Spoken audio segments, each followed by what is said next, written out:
They changed my password again.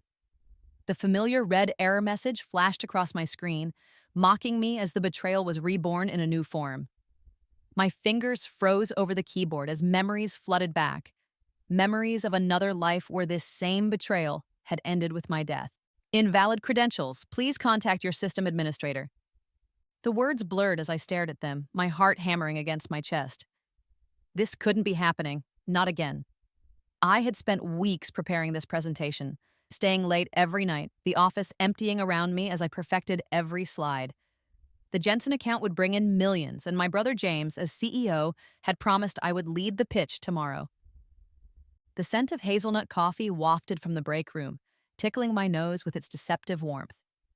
That same distinctive smell had permeated the office the day of my death in my previous life, the day I discovered just how far my brother and his girlfriend would go to claim my work as their own. I closed my eyes, processing this new information. So that's his play. It gets worse, Lawrence continued.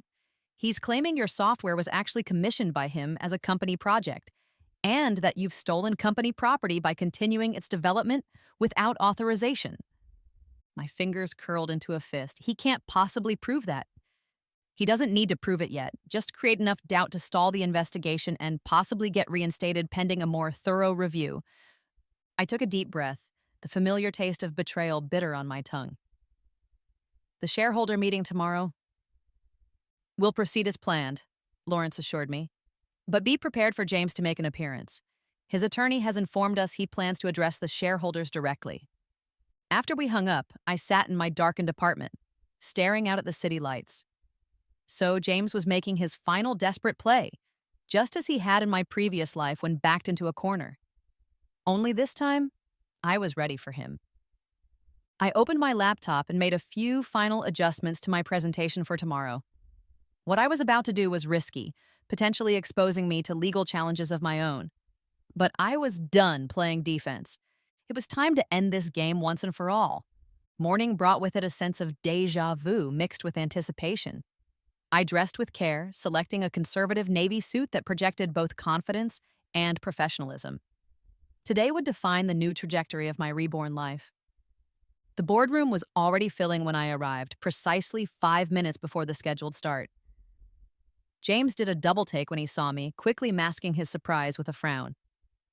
"Mia, this is a closed board meeting. We'll discuss your situation afterward," he said, low enough that only I could hear. "Actually, I was invited," I replied, taking a seat near the head of the table, where Lawrence Van sat reviewing documents. Lawrence looked up and nodded at me, then addressed the room. "I've asked Mia to join us for the first portion of this meeting. I believe we have some matters to clear up." James and Vanessa exchanged worried glances as the remaining board members settled into their seats. The tension in the room was palpable, a tight band stretching between us that threatened to snap at any moment. "Before we address the agenda items," Lawrence began once everyone was seated, "I'd like to discuss some information that has come to my attention regarding the Jensen account." The scent of Vanessa's jasmine perfume intensified as she shifted nervously in her seat. I could almost hear her pulse quickening from across the table. "Yesterday's presentation was quite impressive," Lawrence continued. "However, I've since learned that there may have been some confusion about who actually developed the strategy and materials presented." James leaned forward, his knuckles white against the polished table. "What are you suggesting, Lawrence?" Instead of answering directly, Lawrence turned to me. "Mia, would you care to explain?" All eyes turned to me. The rush of blood in my ears was deafening, but my voice remained steady as I recounted the facts. How my work had been stolen, my access revoked, my name removed from the credits. I presented my evidence methodically, without accusation or emotion, letting the facts speak for themselves. As I spoke, James's face flushed with anger while Vanessa grew increasingly pale. When I finished, the room fell silent. Lawrence broke the silence. "In light of this evidence, I propose that Mia Chen be reinstated as lead on the Jensen account, effective immediately. Furthermore, I suggest we launch an investigation into other potential irregularities in project management." "This is absurd," James sputtered. "She's clearly fabricated this evidence because she's upset about being removed from the project." "The timestamps and metadata don't lie, James," one of the board members pointed out. And the recordings are quite damning. Not to mention, Lawrence added, that Mr. Jensen himself was extremely impressed when I mentioned Mia's original role in developing the strategy. He specifically requested she lead the implementation team. The vote was quick and decisive. By 9:45 a.m., I had been officially reinstated as lead on the Jensen project, with direct reporting to the board rather than through James or Vanessa. The look of undisguised hatred James shot me as the meeting adjourned sent shivers down my spine. In my previous life, that look had preceded my fatal accident.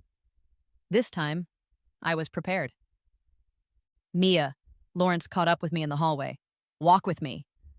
We moved away from the dispersing board members, finding a quiet corner. That was just the first step, he said quietly. Watch your back. They won't take this lying down. I know. The metal weight of the recorder was still in my pocket. Comfort against what I knew would come next. I've arranged for security to escort you to and from the building for the next few weeks, and I've spoken with IT about monitoring any changes to your digital access. I nodded, grateful for his foresight. Thank you, Lawrence. Don't thank me yet. The real fight is just beginning. He was right, of course. By afternoon, rumors were swirling throughout the company about the board's decision. James had holed up in his office, reportedly on a series of tense phone calls, while Vanessa made a show of congratulating me publicly while her eyes promised retribution. I focused on reconnecting with the Jensen team, many of whom seemed relieved that I was back in charge. The project moved forward smoothly, and for a few days, an uneasy calm settled over the office. The calm shattered exactly 1 week later. I arrived at work to find 2 men in suits waiting outside my office.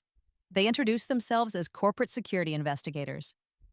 Miss Chen, we need to speak with you regarding some serious allegations, the taller one said, his face impassive.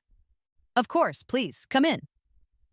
I maintained a puzzled expression as I unlocked my office and gestured for them to sit. We've received evidence suggesting you've been sharing confidential company information with a competitor.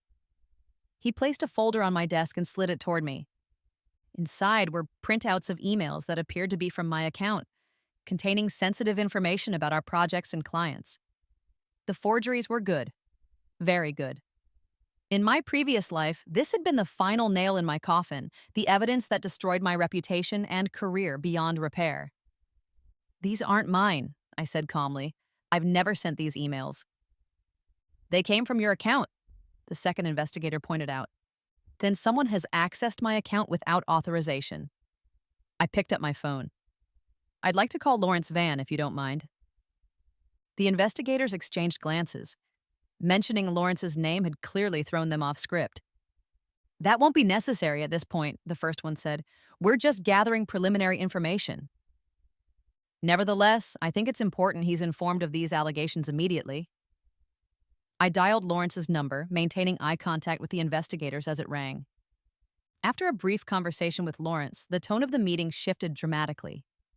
The investigators were suddenly more interested in when I had last changed my password and whether anyone else might have had access to my computer. As they left, promising a thorough investigation into all angles, I leaned back in my chair and released a long breath. This attack had been expected, but that didn't make it any less stressful. The musty smell of the archive room where they had clearly planted the falsified documents lingered in my nostrils, triggering memories of my previous life's downfall. But I wasn't done yet. If James and Vanessa were escalating to corporate espionage accusations, I needed to accelerate my own timeline. That afternoon, I requested access to the financial records for all executive projects over the past year, citing the need to ensure the Jensen implementation wouldn't overlap with resources allocated elsewhere. It was a reasonable request given my new role, and with Lawrence's backing, it was quickly approved. I worked late into the evening, systematically reviewing transaction records, approval chains, and resource allocations. The pattern emerged slowly at first, then with increasing clarity. James had been embezzling funds, disguising the transactions as operational expenses for various projects. Vanessa's signature appeared on several of the approval forms, implicating her in the scheme. My heart pounded in my chest as I photographed the evidence with my phone, my hands shaking slightly with the magnitude of what I'd discovered. This wasn't just professional misconduct. This was criminal activity. I copied the relevant files to my secure drive, and carefully returned everything to its proper place. As I prepared to leave, my office door suddenly opened, revealing Vanessa. "Working late?" she asked, her smile not reaching her eyes. "Just getting caught up," I replied, casually placing my phone face down on the desk. She entered without invitation, glancing around the office as if searching for something. "James and I were just discussing the situation. We think there's been a misunderstanding between us all." "Do you?" I kept my voice neutral, though my pulse quickened. "Family businesses can be complicated." She perched on the edge of my desk, too close for comfort. "Perhaps we've all been under too much pressure lately." The scent of her perfume was cloying now, suffocating in the small space of my office. I resisted the urge to back away. "What are you suggesting, Vanessa?" "A truce." She leaned forward, dropping her voice conspiratorially. "James is willing to forget about the confidential information leak if you'll step back from the Jensen account voluntarily. Say you're not ready for the responsibility. We can all save face." I pretended to consider her offer, watching her closely. "And the board? They've already made their decision." "James has considerable influence with several members. He can smooth things over." She reached out as if to touch my arm, then seemed to think better of it. "It's the best solution for everyone, Mia." I nodded slowly. "I'll think about it." "Don't think too long. The offer expires tomorrow." She stood, straightening her skirt. "We'd hate to see things get any more unpleasant." After she left, I sat motionless for several minutes, processing what had just happened. The threat beneath her words was unmistakable. In my previous life, I would have been terrified, perhaps even considering their offer, but not this time. And this time, I had something they didn't know about: concrete evidence of their financial crimes. And I knew exactly how to use it. Later that night, from the security of my apartment, I drafted an anonymous email to the company's financial auditors highlighting specific transactions that warranted immediate investigation. I didn't mention James or Vanessa by name, simply pointing out inconsistencies and suggested areas of focus. The response came faster than I expected. By the next morning, the audit team had arrived unannounced, requesting access to all financial records. James's face, when he saw them setting up in the conference room, was a picture of dawning horror. The preliminary findings took only 3 days. On Friday morning, the board called an emergency meeting. This time, James and Vanessa were the ones caught off guard, summoned with barely 15 minutes' notice. I was already seated when they arrived, my face a mask of appropriate concern. Lawrence nodded almost imperceptibly to me as the meeting was called to order. "Based on the preliminary audit findings," the board chairman announced, "we have no choice but to temporarily suspend James Chen and Vanessa White from their duties pending a full investigation into financial irregularities." "This is outrageous." James slammed his hand on the table. "Based on what evidence?" "The evidence is substantial and concerning," Lawrence replied calmly. "The details will be provided to your attorneys, as this matter may involve criminal charges." Vanessa's composure cracked. "You can't do this. Who will run the company?" "The board has appointed Mia Chen as interim director until this matter is resolved." The blood drained from James's face as he turned to stare at me, sudden understanding dawning in his eyes.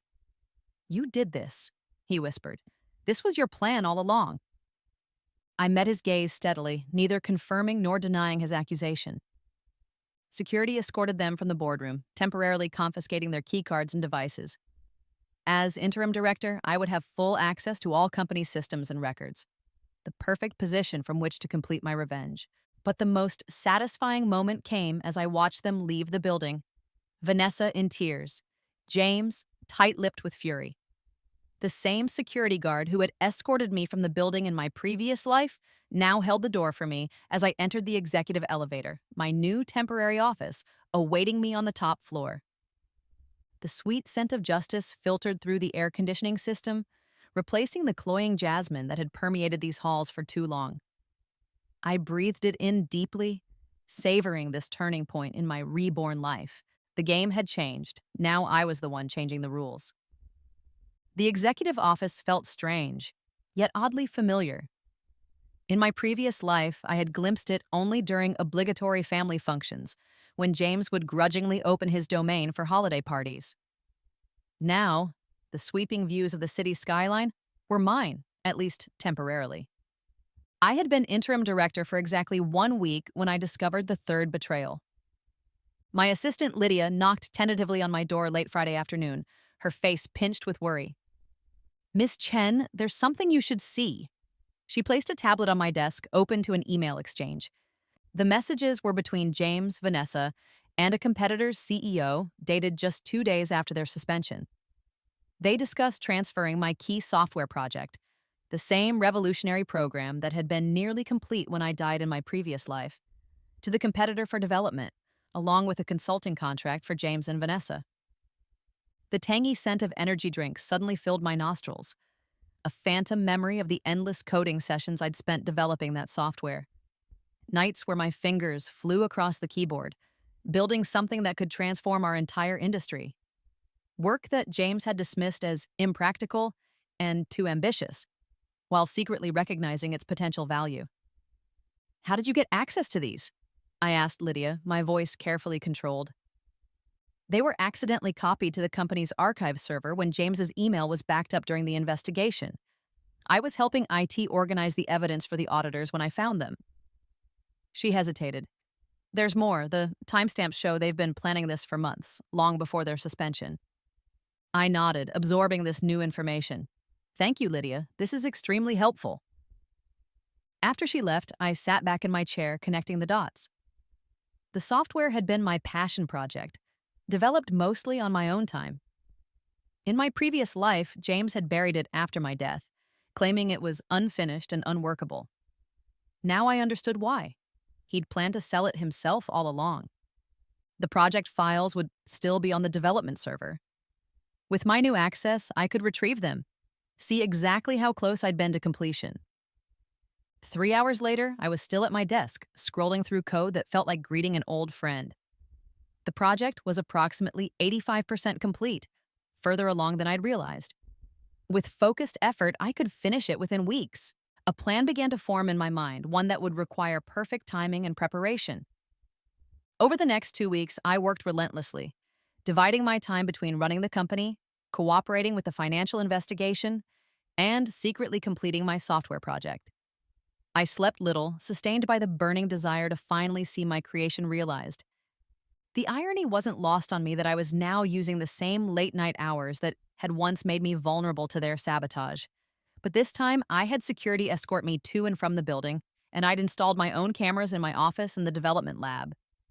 The investigation into James and Vanessa's financial misconduct was proceeding methodically. The evidence was damning, pointing to years of systematic embezzlement. Yet something felt off about the pace of the investigation. Certain key witnesses were suddenly unavailable, and documents that Lydia had confirmed existed were now missing from the evidence room. I needed to accelerate my timeline. On a Wednesday afternoon, I received an unexpected visitor. Vanessa requested a private meeting, which I reluctantly granted, making sure our conversation would be recorded. She entered my office with none of her usual confidence, her designer outfit replaced by a more subdued ensemble. Dark circles under her eyes suggested she hadn't been sleeping well. "Thank you for seeing me, Mia." She sat across from me, her hands fidgeting in her lap. "What can I do for you, Vanessa?" I kept my tone professional, betraying nothing of my inner thoughts. "I want to clear the air between us." She leaned forward earnestly. "I think there have been misunderstandings on both sides." My fingers tightened around my phone as I pressed record discreetly under the desk. "I'm listening." James has always been ambitious. Sometimes his methods are unorthodox, but he built this company from nothing. Surely that counts for something. "The company was founded by our father," I corrected her. "James inherited his position, as you well know." She waved this away impatiently, "But he grew it tenfold. The point is, he's under enormous pressure. The financial irregularities were never meant to become permanent. He was going to replace the funds. That's called embezzlement, Vanessa. It's a crime regardless of intention." Her mask of contrition slipped slightly, revealing the calculation beneath. What if I were to provide evidence that James acted alone? That I was unaware of the extent of the financial misconduct? I raised an eyebrow. "Are you offering to testify against my brother?" "I'm offering to cooperate fully with the investigation." She met my gaze steadily. in exchange for certain considerations, of course, such as immunity from prosecution, a reasonable severance package, and most importantly, your word that you'll speak in my favor to the board. I pretended to consider her offer, watching as hope flickered across her face. And in return, you'd testify that James acted alone? That you signed those approval forms without reading them? That you had no knowledge of where millions of dollars were going? Exactly. She smiled, relief evident in her posture. Just a terrible misunderstanding on my part. Negligence at worst. What about the Jensen presentation, my stolen work? She had the grace to look slightly embarrassed. A regrettable decision made under pressure. James insisted it was necessary for the company's growth strategy. And the confidential information allegedly leaked to competitors? The accusations against me? Her smile faltered. That was unfortunate. But you've been vindicated, haven't you? No lasting harm done. I leaned back in my chair, studying her. In my previous life, I might have believed her, might have grasped at this chance to salvage some relationship with my brother by accepting Vanessa as the sacrificial lamb, but I knew better now. You planted those documents in the archive room, didn't you? The ones framing me for corporate espionage? Surprise flickered across her face. I don't know what you're talking about. The room has a distinctive smell, musty, with hints of old paper and industrial cleaning supplies. The same smell that was on the documents presented to me. The same smell that lingered on your blazer the day I was accused. I watched realization dawn in her eyes. You always did overlook the details, Vanessa. She recovered quickly, her expression hardening. You can't prove anything. I don't need to. You just did it for me. I placed my phone on the desk, stopping the recording. Did you really think I wouldn't record this conversation? All pretense of friendliness vanished as she stood abruptly. This proves nothing. It's my word against yours, and James still has friends on the board. Perhaps. But combined with the evidence already gathered, the financial records, the stolen intellectual property, I think the picture is becoming quite clear. I rose as well, signaling the end of our meeting. Thank you for coming, Vanessa. This has been most illuminating. As security escorted her from the building, I forwarded the recording to Lawrence and my private attorney. The third betrayal had failed, just like the others. That weekend, I completed the final modules of my software project, testing it extensively against various scenarios. It performed even better than I had hoped, automating complex processes that had previously required dozens of work hours and multiple team members. On Monday morning, I called a special meeting with the company's patent attorney. I need to clarify the ownership status of this software, I explained, showing him the program and its documentation. It was developed primarily on my own time, using my personal equipment, though I did use some company resources for testing. The attorney examined the documentation carefully. According to your employment contract, the company would have some claim to the intellectual property since you used company resources, even minimally. However, as the primary developer working mostly on your own time, you would retain substantial rights. Could I license it to the company rather than transferring ownership? Certainly. That would be a standard arrangement. He looked at me curiously. If you don't mind my asking, why the sudden interest in clarifying ownership? Let's just say I've recently become more aware of the importance of properly documented intellectual property rights. The next step was to demonstrate the software's value to the right people. I arranged a private presentation for Lawrence and 2 other key board members, showing them exactly how much the program could save in operational costs and how it could be marketed to other companies in our industry. This is remarkable, Mia, Lawrence said after the demonstration. How long has this been in development? I've been working on it for years, I replied truthfully. It's finally ready for implementation. And you own this software? I do. I'm prepared to license it to the company under favorable terms, of course. Lawrence exchanged glances with the other board members. This could be a game changer for us, especially given the current uncertainties. The company's annual shareholder meeting was scheduled for the following week. Originally, James would have presided, presenting the year's achievements and future strategies. Now, as interim director, that responsibility fell to me. It was the perfect stage for my final move. The night before the meeting, I received a call from Lawrence. The board has received a letter from James's attorney, he said without preamble. He's threatening to sue for wrongful termination and defamation unless reinstated immediately. On what grounds? I asked, though I already knew the answer. He claims the financial irregularities were actually authorized by the board in confidential sessions and that you've manipulated evidence to frame him. That's absurd. The records clearly show. Ugh, I know, Mia, but he's gotten to Hendricks and Rosenthal. They're wobbling, talking about the potential cost of litigation and bad publicity. The shareholder meeting was scheduled for 10 a.m. in the company's largest conference room. I arrived at 7, giving myself ample time to prepare. The presentation had been loaded onto the system, hard copies of key documents placed at each seat, security briefed on potential disruptions. By 9:30, shareholders began arriving. I greeted them at the door alongside Lawrence, noting the curious glances and whispered conversations. Everyone had heard rumors about the financial investigation and James's suspension, but few knew the full truth. At precisely 9:55, James and Vanessa entered with their attorney, a hawk-faced woman whose reputation for aggressive litigation preceded her. James nodded curtly to several board members, but ignored me completely. Vanessa's eyes darted around the room, assessing allies and enemies with practiced precision. The tangy scent of energy drinks filled my nostrils again as memories of late-night coding sessions flooded back. How many hours had I spent perfecting my software in my previous life, only to have it buried after my death? The same software that James now claimed as a company project he had commissioned. I pushed the memories aside as Lawrence called the meeting to order at 10 a.m. sharp. Before we proceed with the agenda, Lawrence began, I understand Mr. Chen has requested an opportunity to address the shareholders. In the interest of transparency, the board has agreed to this request. James approached the podium with confidence, adjusting the microphone as he surveyed the room.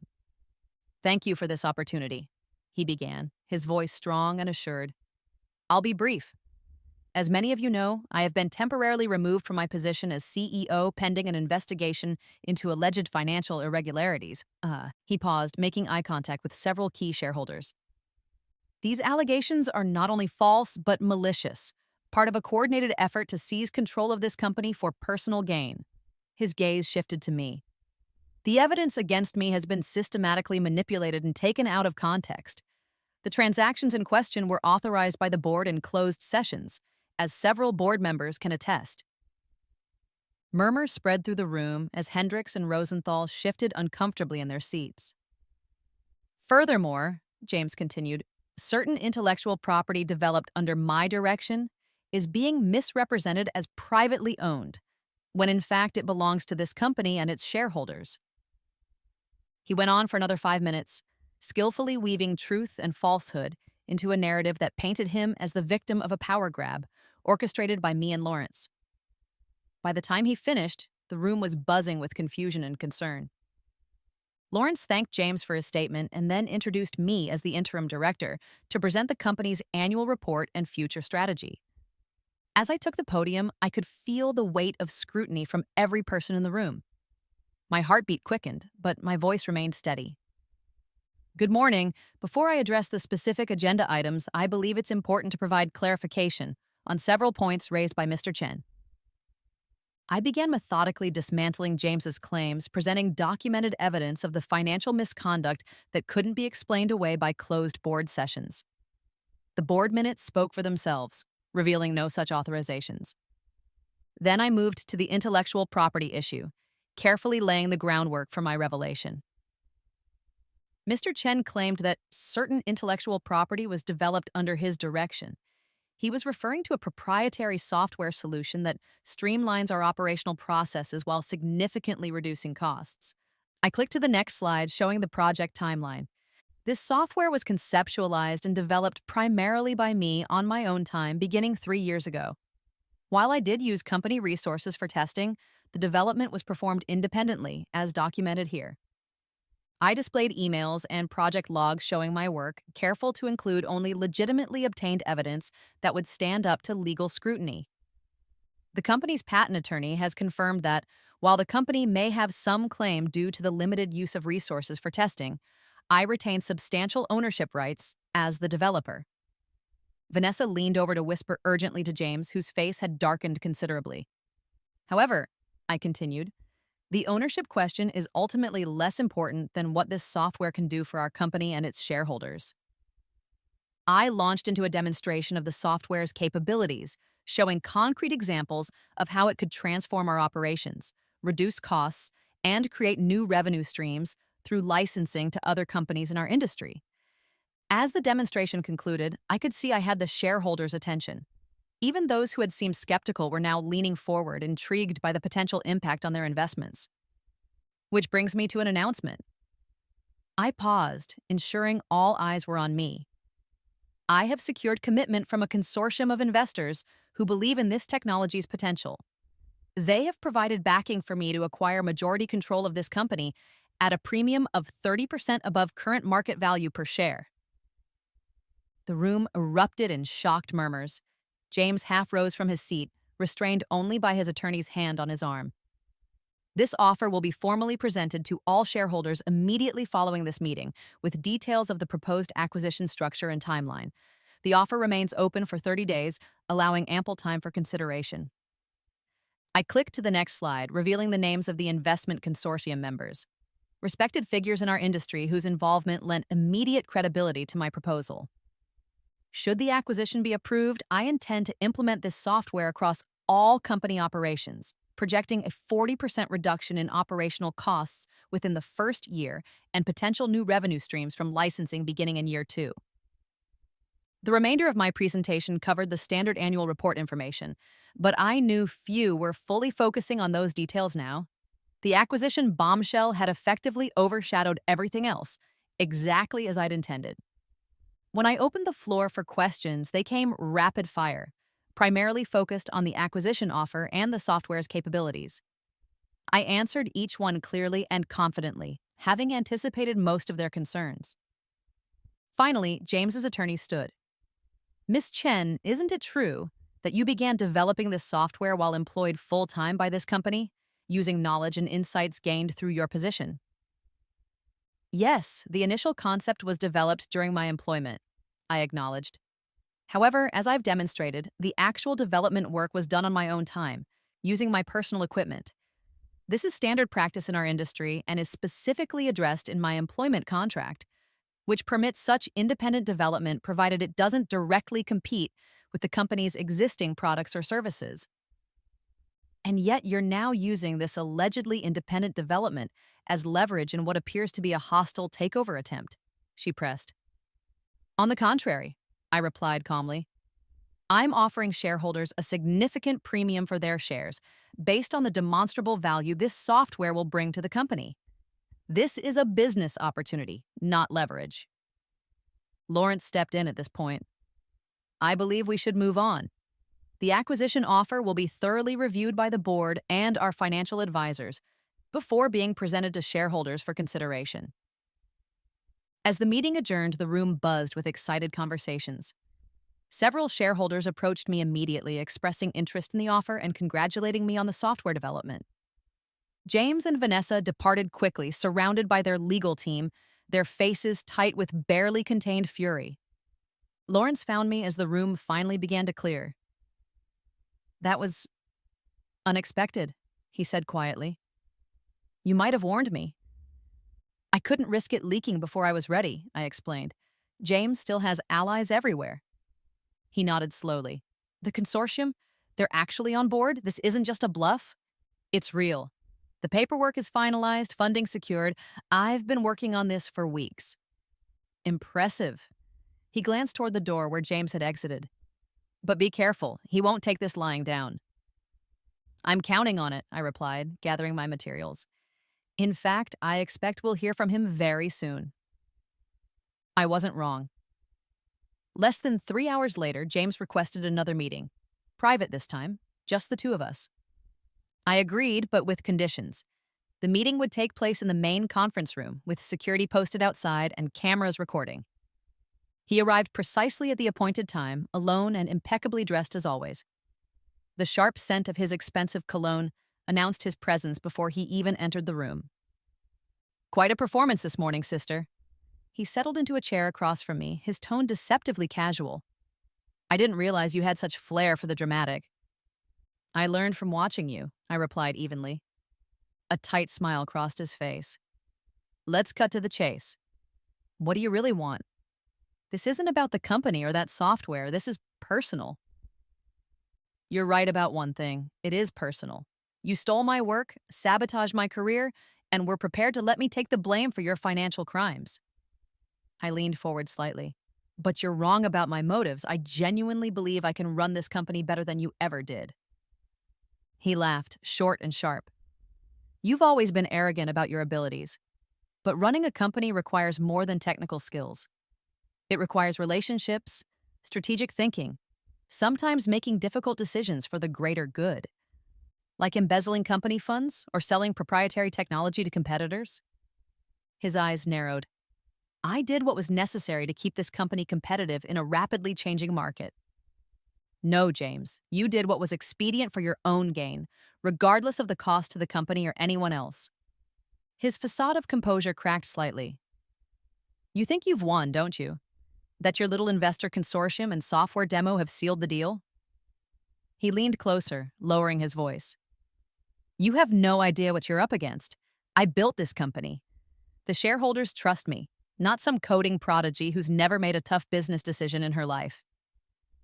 My fingers tightened around my pen as I saved his latest admission. Is that why the stock jumped 15% after my announcement this morning? Because shareholders trust you so implicitly. Anger flashed across his face. This isn't over, not by a long shot. Actually, James, I think it is. I opened a folder and slid a document across to him. This just came in from the district attorney's office. They're filing criminal charges based on the financial evidence. Embezzlement, fraud, falsification of corporate records.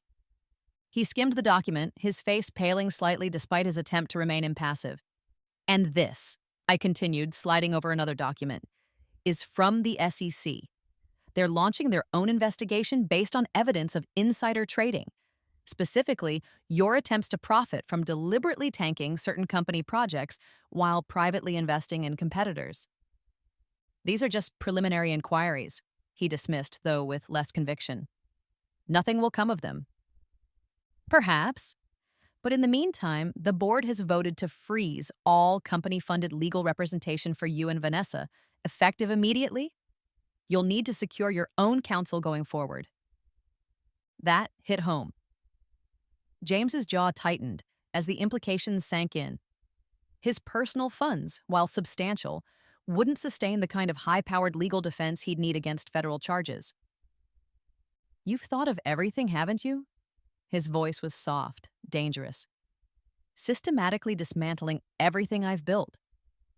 Not everything, James, just the parts built on lies, theft, and exploitation.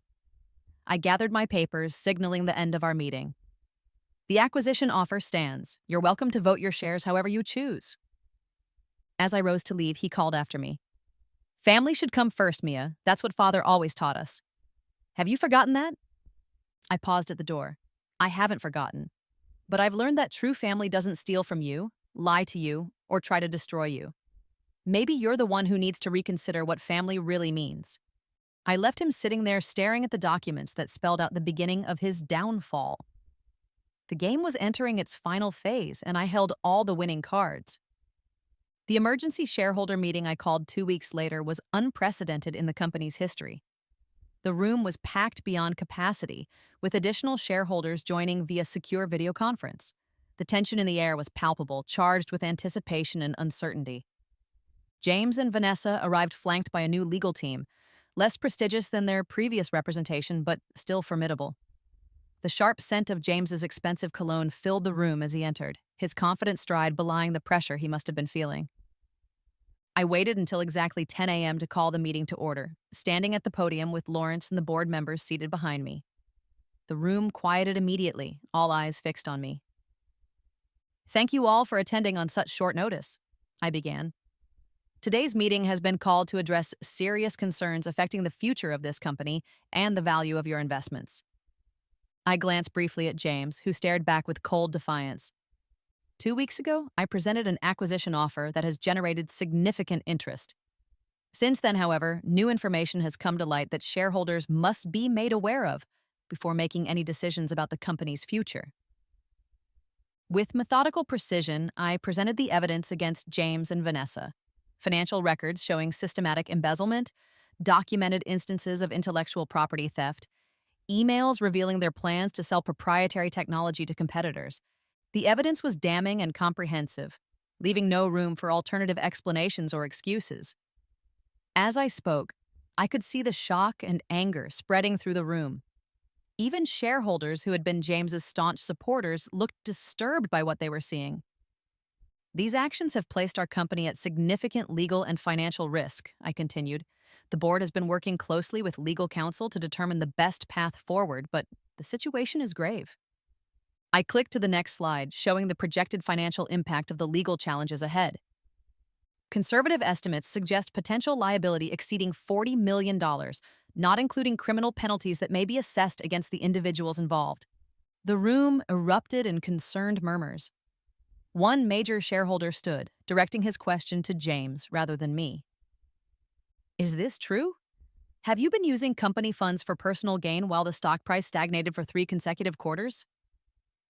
James rose smoothly, his expression carefully composed. What you're seeing is a selective presentation of complex financial transactions taken out of context. Yes, certain funds were reallocated for strategic initiatives that required discretion, but everything was done with the company's best interests at heart. That's not what the evidence shows, I countered, advancing to a slide displaying James's personal accounts, receiving transfers from company funds. These are not strategic initiatives. These are direct transfers to personal accounts, used to purchase properties, vehicles, and other luxury items unrelated to company business. Another shareholder stood. What about the software Ms. Chen presented at the last meeting? Was that truly her independent development?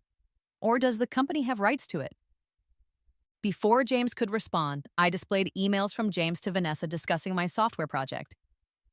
As you can see from Mr. Chen's own words, I highlighted the relevant passage.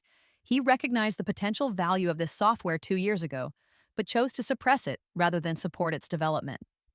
I advanced to another email, this one from James to a competitor, discussing selling the technology once I was removed from the company.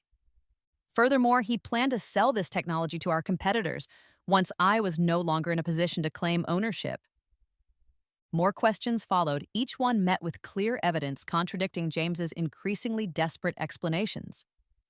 As the meeting progressed, the mood in the room shifted decisively. Where there had been uncertainty and divided loyalties, now there was a growing consensus.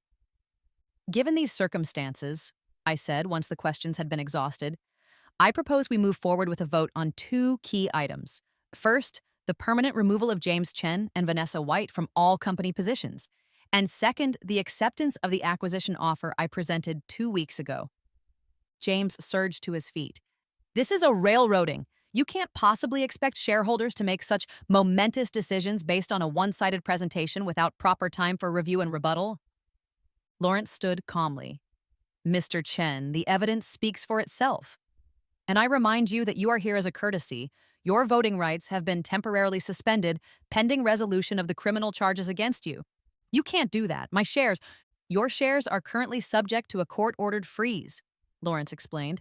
The judge was quite clear that until the financial improprieties are resolved, you cannot exercise voting rights that might be derived from ill-gotten gains. James's face flushed with anger. This is a conspiracy, a coup orchestrated by my sister and her allies.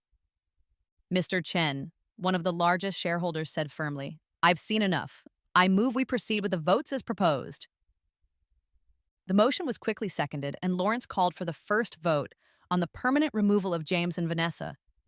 The result was overwhelming, 89% in favor of removal, with only a few minor shareholders and James's longtime friends voting against. The motion carries, Lawrence announced. James Chen and Vanessa White are hereby permanently removed from all positions within the company, effective immediately.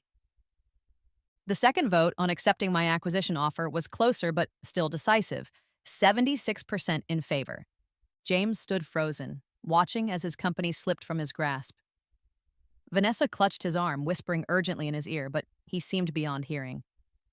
With these votes concluded, I said, I would like to thank the shareholders for their confidence. The acquisition will proceed according to the terms outlined, with all necessary filings to be completed by the end of the month.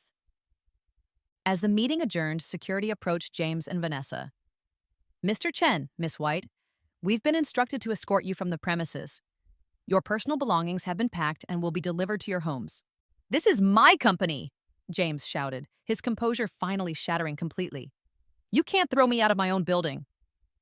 Not anymore, sir, the security guard replied calmly.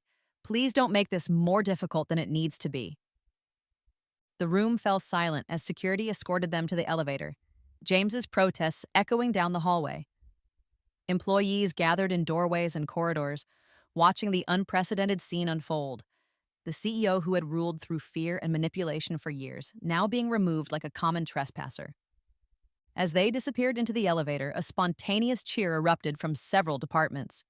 The toxic leadership that had suppressed innovation and fostered a culture of backstabbing was finally gone. I stood in the conference room doorway watching the celebration spread. Lawrence appeared beside me, his expression thoughtful.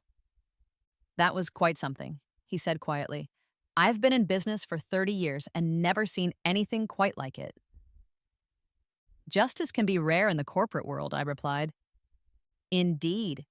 He studied me curiously. You know, throughout this entire process, you've seemed prepared, almost as if you anticipated every move they would make. I smiled slightly. Let's just say I've had a lot of time to think about how things should have gone. The acquisition proceeded smoothly over the following weeks. As the new majority owner and CEO, I implemented immediate changes, establishing transparent financial practices, creating clear pathways for employee innovation, and launching the development of my software on an accelerated timeline. James and Vanessa, meanwhile, faced mounting legal troubles. The criminal charges expanded as investigators uncovered more evidence of wrongdoing stretching back years.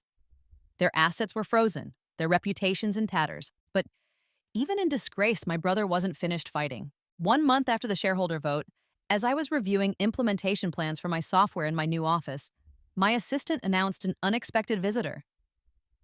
Mr. James Chen is here. He doesn't have an appointment, but he's insisting on seeing you. I hesitated, surprised by his boldness. Send him in, but please alert security to stand by.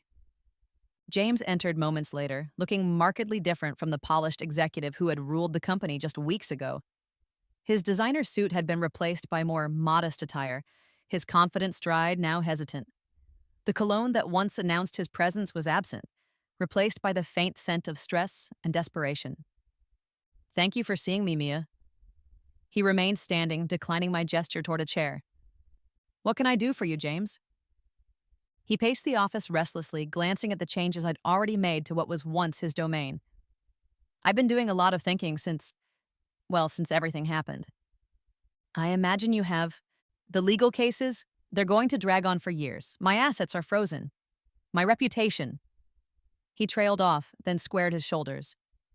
I'm here to propose a solution that could benefit us both. I leaned back in my chair, curious despite myself. I'm listening. I know this company better than anyone. I built relationships with every major client, every supplier. I know where the bodies are buried, so to speak. He stopped pacing, facing me directly. I'm proposing you bring me back in an advisory capacity. No official title, no public role, just behind the scenes, helping ensure a smooth transition. The audacity was breathtaking. I studied him, searching for any sign of genuine remorse or understanding. There was none, only the same calculating opportunism that had defined his entire career. And why would I do that? Because despite everything, I'm still your brother. Because family should mean something.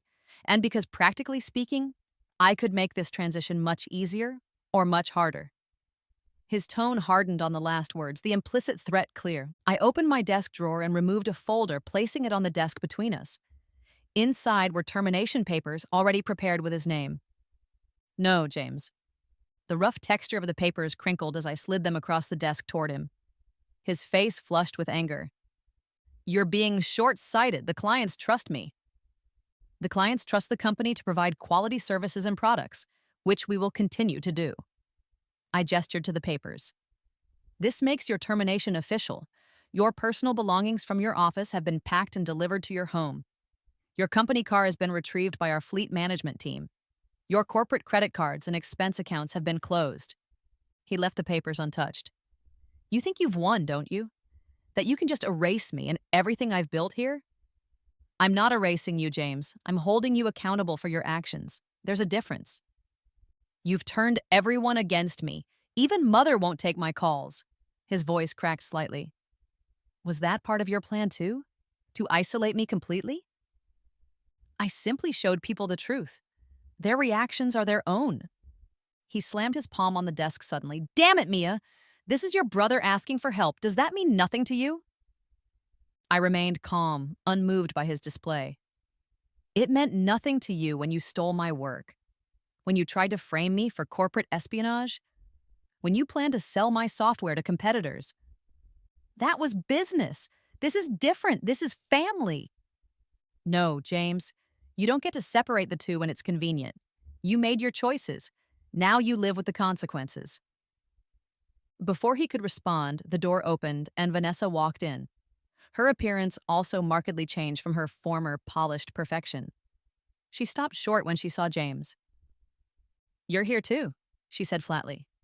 I suppose I shouldn't be surprised. James turned to her with evident confusion. What are you doing here? She avoided his gaze, addressing me instead. I came to speak with you privately, Mia, but I see James had the same idea. Actually, I replied, James was just leaving, unless there was something else. James looked between us, realization dawning. You're here to cut a deal, aren't you? To save yourself by offering to testify against me? Vanessa's silence was confirmation enough. After everything we've been through? Everything we built together? James's voice rose in disbelief. What we built is collapsing, James, she said tiredly. I'm just trying to salvage what I can. He turned back to me, fury and betrayal warring in his expression. And you? Will you make a deal with her? No, I said simply. My answer to Vanessa is the same as my answer to you. There will be no deals, no advisory positions, no second chances. The finality in my tone seemed to reach Vanessa. Her shoulders slumped slightly as she nodded. I understand. It was worth a try. James, however, wasn't finished. If you think I'll just disappear quietly, you're mistaken. There are things I know, family secrets that would devastate Mother if they came to light. Things Father did that the board would find very interesting. Are you threatening me, James? I asked calmly. I'm stating facts. Help me, give me some position in the company, and those facts remain private. Refuse, and I have nothing left to lose. I opened another drawer and removed my phone, tapping a few buttons before placing it on the desk. James's voice filled the room. Family should come first, Mia. That's what Father always taught us. Have you forgotten that? Then my response, I haven't forgotten. But I've learned that true family doesn't steal from you, lie to you, or try to destroy you. Maybe you're the one who needs to reconsider what family really means, and followed by his voice from just moments ago. If you think I'll just disappear quietly, you're mistaken. There are things I know, family secrets that would devastate Mother if they came to light. Things Father did that the board would find very interesting. I stopped the recording and looked up at him. Threatening to reveal damaging family secrets unless I give you what you want. That's extortion, James. Another crime to add to the growing list. The blood drained from his face as he realized I'd been recording our entire conversation. You always were thorough, he said finally, his voice hollow. I learned to be. You taught me that much, at least. Vanessa, seeing the situation deteriorating, backed toward the door. I should go. Yes, you should, I agreed, both of you, and don't come back. As they turned to leave, I called after them. One more thing. They paused, looking back with wary expressions. I typed a few keystrokes on my computer, then looked up with grim satisfaction. I've just changed all executive account passwords. The few systems you might still have had access to are now completely closed to you. It was a symbolic gesture more than a practical one, but the significance wasn't lost on either of them. The password changes that had once been their tool of exclusion and control were now being used against them. Is there anything else you'd like to say before security escorts you out? I asked. James stared at me for a long moment. something like respect reluctantly entering his expression. You've become more like me than you realize, Mia. No, James. I've become what I needed to be to survive you. There's a difference. I nodded to the security guards who had appeared in the doorway. Goodbye, James. Goodbye, Vanessa. They left without further protest, escorted through the building one final time. I watched through my office window as they emerged onto the street below, two diminished figures stepping into the harsh light of their new reality. The offices around me hummed with productive activity, employees no longer working in fear of arbitrary punishment or having their ideas stolen. The company was healing, transforming into what it always should have been. I turned back to my desk, to the future I was building from the ashes of betrayal. The cycle was complete. The passwords had been changed for the last time. 1 year later, I stood at the floor-to-ceiling windows of my corner office, watching the city wake up in the early morning light. The fresh scent of success filled the air, a blend of freshly brewed coffee, new carpet in the recently expanded executive floor, and the indefinable fragrance of a company thriving under ethical leadership. The transformation had been remarkable. In 12 short months, we had doubled in value, expanded into 3 new markets, and become known as one of the most innovative companies in our industry. My software, now fully implemented and continually improved, had revolutionized our operations and become a lucrative product in its own right, licensed to companies worldwide. A gentle knock at my door broke my reverie. "Come in," I called, turning from the window. Lydia, now my chief of staff, entered with the morning briefing materials. "Good morning. The quarterly reports are ready for your review. And R&D has some exciting updates on the next generation of your software." "Thank you." I accepted the tablet she offered, scanning the summary figures with satisfaction. "Everything looks good. How are the new hires settling in?" "Very well. The mentorship program you established has made a huge difference in retention rates." The mentorship program had been one of my first initiatives, pairing new employees with experienced team members who could guide them not just in technical skills, but in navigating the company culture. The toxic environment James had fostered, where information was hoarded and success came at others' expense, had been systematically dismantled. "I'm glad to hear it." I set the tablet down and moved back to my desk. "What's on the news front this morning?" Lydia's expression turned serious. "There's been a development with the criminal cases. The financial news networks are covering it extensively." She handed me another tablet, open to a news report. The headline read, "Former TechVision CEO James Chen reaches plea deal in embezzlement case. Faces 3 years in federal prison." I skimmed the article, noting that Vanessa had indeed testified against him as part of her own plea agreement, receiving probation and a substantial fine in exchange for her cooperation. 3 years seems light considering the extent of the fraud, I commented. "The prosecutors prioritized financial restitution over jail time," Lydia explained.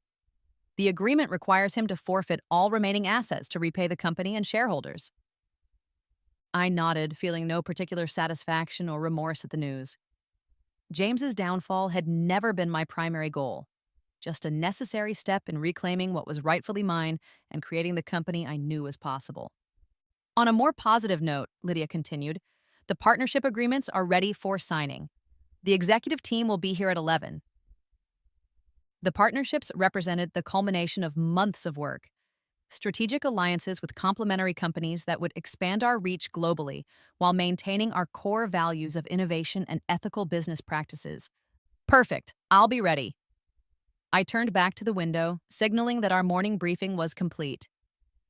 After Lydia left, I remained at the window, reflecting on the journey that had brought me here. The memory of my death in my previous life had faded somewhat, no longer haunting my dreams or coloring my every decision. The rebirth had served its purpose, giving me the chance to right the wrongs and build something meaningful. The pain of betrayal had also diminished, replaced by the quiet satisfaction of creating a company culture where such betrayal was neither rewarded nor tolerated, where passwords weren't changed to exclude people from their own work, where credit was given where due and success was collective rather than competitive. Later that morning, as I signed the partnership agreements that would define the company's future, I couldn't help but notice how different this moment was from similar ceremonies under James's leadership. Instead of tense smiles and hidden agendas, there was genuine excitement and open discussion of both opportunities and challenges. "This is an impressive accomplishment, Mia," said the CEO of our largest new partner after the signing was complete. "The transformation you've achieved in just 1 year is remarkable. Many said it couldn't be done." "Thank you," I replied. But it wasn't just me.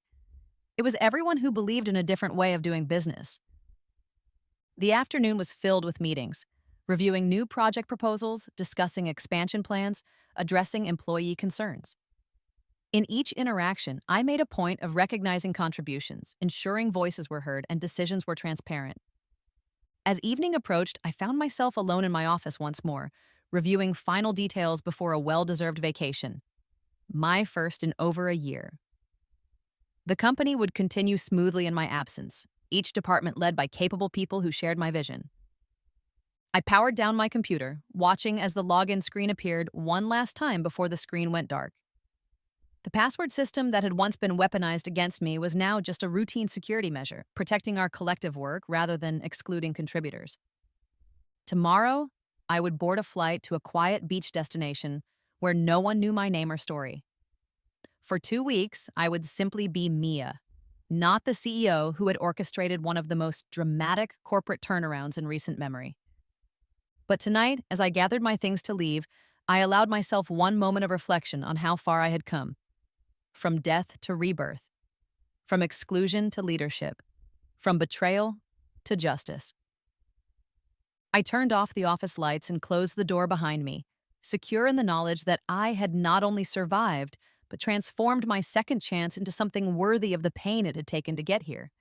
The passwords had been changed for the last time, and this time, everyone who deserved access had it dotted my eyes, focusing on my breathing. In my previous life, I had rushed to James's office in a panic, demanding he fix my access. That confrontation had sparked a chain of events ending with me taking a late-night drive in a fury, not noticing the cut brake line until it was too late. But this time, I knew better. This time, I had been reborn with full knowledge of their treachery. I picked up my phone and dialed IT support with steady fingers. "Hello, Mia Chen here. I seem to be locked out of my account." My voice sounded calmer than I felt. "Let me check that for you, Miss Chen," the technician replied. The hold music played for a few moments. "It looks like your access was restricted at the request of Mr. Chen. He left a note saying you're no longer on the Jensen project." I swallowed hard, tasting the bitterness of betrayal. "I see. Thank you." Hanging up, I glanced at the time. 7:30 a.m. Most employees wouldn't arrive for another hour. I had time to investigate. The office was quiet as I made my way to the conference room where the pitch meeting would be held. The door was partially open, and hushed voices drifted out. I paused, listening. "Are you sure she doesn't have another copy?" Vanessa's voice, cool and calculating. "My brother's girlfriend and our company's COO. "Positive. I had it wipe her drive remotely last night. She's completely locked out." James's voice, smugly confident. "Perfect. The board will be impressed when we present this strategy. It's brilliant work. Mia always had talent, just not the ambition to use it properly.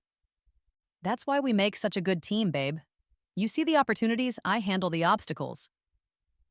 I shrank back against the wall, my chest constricting as their words pierced through me. So this was their plan, to exclude me from the meeting and present my work as their own. Again.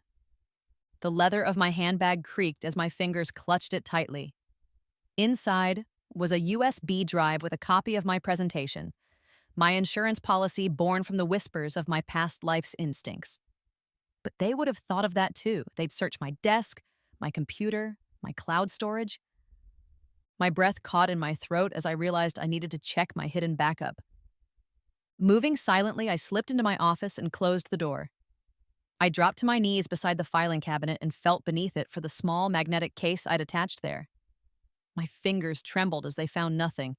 They'd been thorough. I sat back on my heels, panic threatening to overwhelm me. But then I remembered.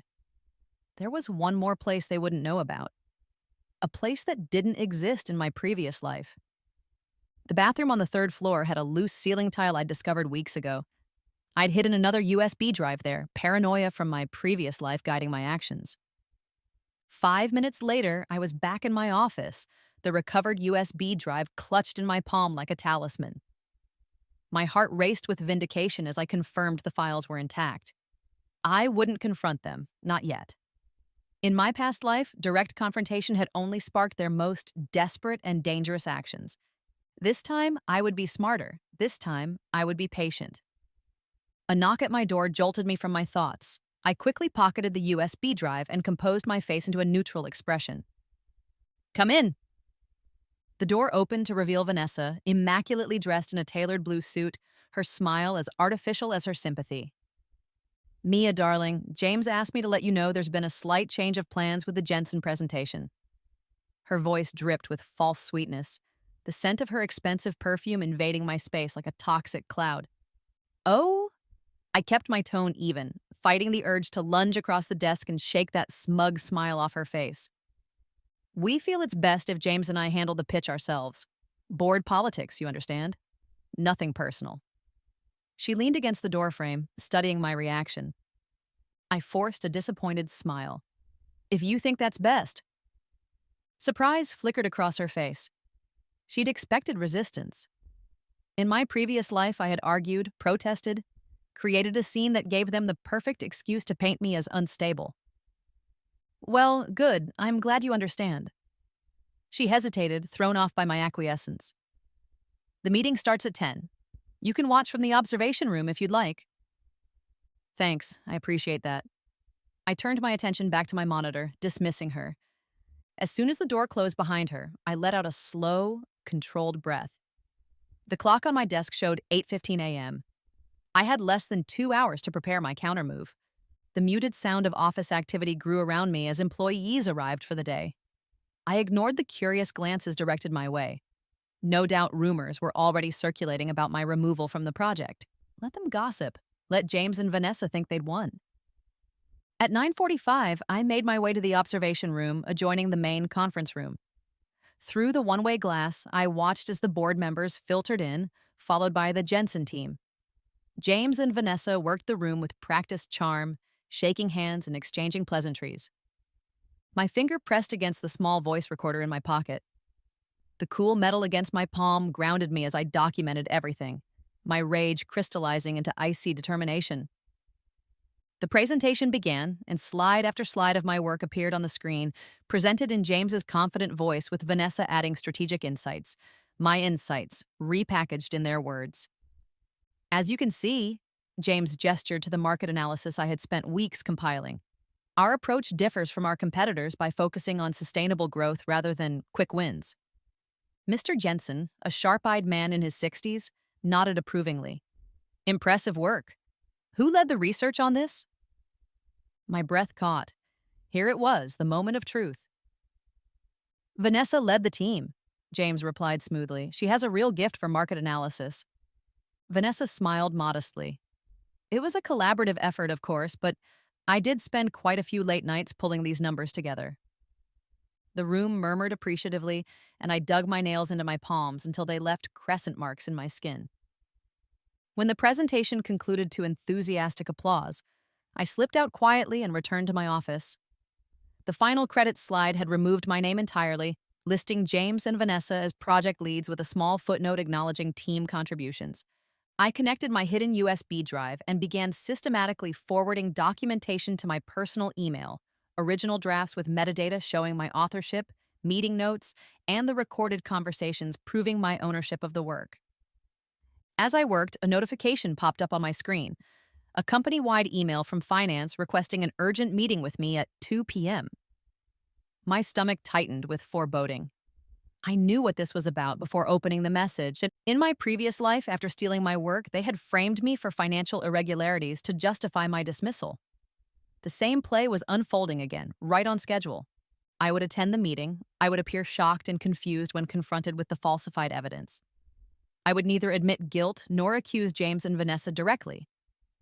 But first, I had a lunch appointment I hadn't mentioned to anyone, with Lawrence Van, the company's largest outside investor, who had always had a soft spot for me.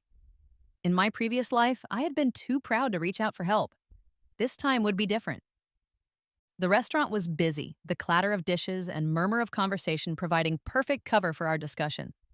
Lawrence's eyebrows rose higher with each document I showed him, each recording I played.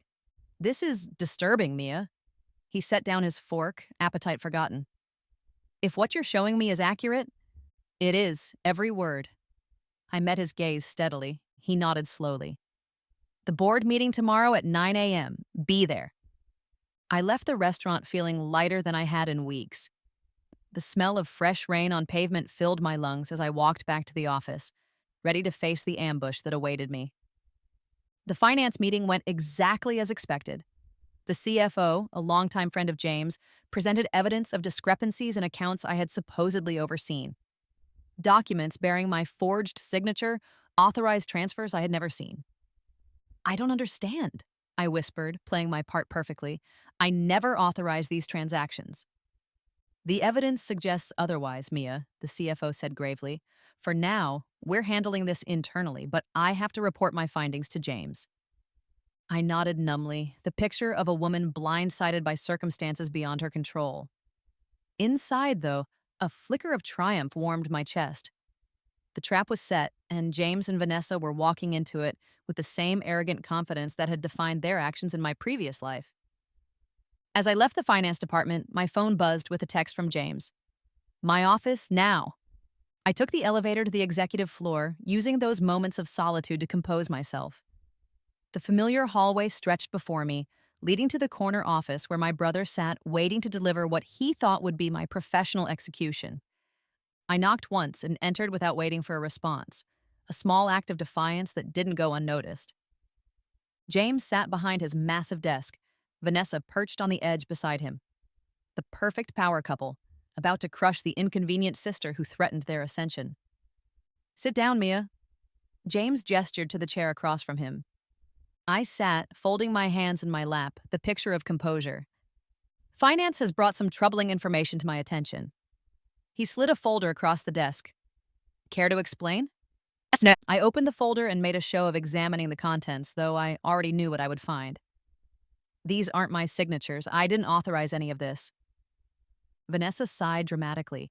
Denials won't help, Mia. The evidence is clear. We're disappointed, James added, his tone conveying anything but disappointment. But given our family connection, I'm prepared to allow you to resign quietly. No charges, no public scandal. I closed the folder and placed it back on the desk. My heart raced, but not from fear, from the sweet anticipation of what tomorrow would bring.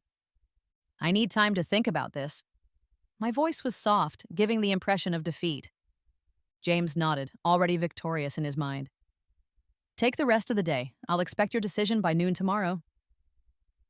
As I stood to leave, Vanessa couldn't resist a final twist of the knife. It's sad, really. You had so much potential, but you just couldn't handle the pressure of this level of business. I paused at the door, allowing myself one small indulgence. You know, Vanessa, my mother used to say that those who rise by deception fall just as quickly. No. Her smile faltered slightly as I closed the door behind me. That night, I slept better than I had since my rebirth, lulled by the knowledge that justice was within reach. The ticking clock beside my bed counted down the hours to James and Vanessa's downfall, each second bringing me closer to the reckoning they never saw coming.